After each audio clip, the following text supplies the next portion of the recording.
ఇన్ని టీమ్‌లున్నాయి గదా! మీ దాంట్లో ఒక మొత్తానికి గ్యాంగ్‌కి లీడర్ ఎవరంటే ఎవరి పేరు చెప్తారు? నాగబాబు గారు. అంతేనా? అందరికీ బాబు గారే. ఆ! యాహ్! ఏదైనా వచ్చినప్పుడు ఆ! ఫస్ట్ పంచాయతీలు కూడా నడుస్తుంటాయా ఆయన ముందు? అసలు ఉండవండి. అంటే మేబీ జనాలకి ఈళ్ళకి మధ్యలో ఏదైనా ఈగో ప్రాబ్లమ్స్ అట్లాంటివి అనుకుంటారేమో గానీ, మేము చేసిన ఈ 13 సంవత్సరాల జర్నీలో 'జబర్దస్త్‌లో' అలాంటి పంచాయతీలేం కాలేదు. హ్మ్. ఏదన్నా ఉంటే ఒక మాట అనేసుకొని వదిలేయడం తప్ప దాని గురించి డిస్కషన్స్ పెట్టి గొడవల్లాగా అయిన సిచ్యువేషన్స్ అయితే ఏ టీమ్ లీడర్ల మధ్యలో జరగలేదు ఇప్పటివరకు.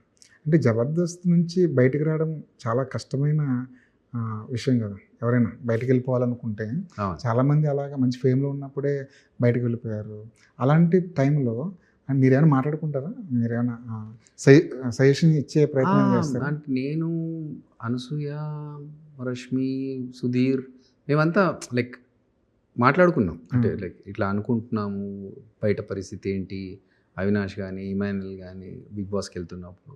సో, వి డిస్కస్ అంటే ఒకళ్ళు బయటకెళ్తే వాళ్ళు బయట పరిస్థితి ఏంటనేది క్లియర్‌గా తెలుస్తా ఉంటది. ఆ సిట్యుయేషన్స్ మనకేంటి? ఎందుకు వెళ్ళాల్సొస్తుంది? ఇయన్నీ కూడా కాస్త అంటే తెలిసిన వాళ్ళతో షేర్ చేసుకుంటే ఇంకేదన్నా సజెషన్స్ ఇస్తారేమో. మనం తీసుకుంటున్న స్టెప్ కరెక్టా కాదా అని చెప్తారు కదా! అట్లా డిస్కస్ చేసుకున్నాం. అంటే మీరు ఉద్యోగం వదిలేయడం కష్టమైందా? జబర్దస్త్‌ని వదలడం కష్టమైందా? జబర్దస్త్ వదిలేయడం కష్టమైంది.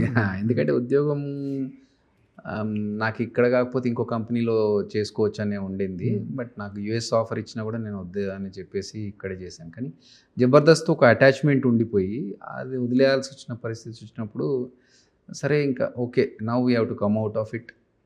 ఏది జరిగినా మంచికే నెక్స్ట్ స్టెప్‌కి వెళ్ళాలి కదా మనం కూడా అని చెప్పేసి ఐ హాడ్ టు. అంటే ఫైనాన్షియల్‌గా స్టేబుల్ అయిన తర్వాతే కదా మీరు బయటకొచ్చారు. లేదా అప్పుడు కూడా హడిల్స్ ఉన్నాయా మీకు? లేదండి. నేను ఫైనాన్షియల్‌గా జబర్దస్త్ జాబ్ వదిలేసేటప్పటికి నేను ఫైనాన్షియల్‌గా నాది నేను సెట్ చేసుకున్నాను. రైట్.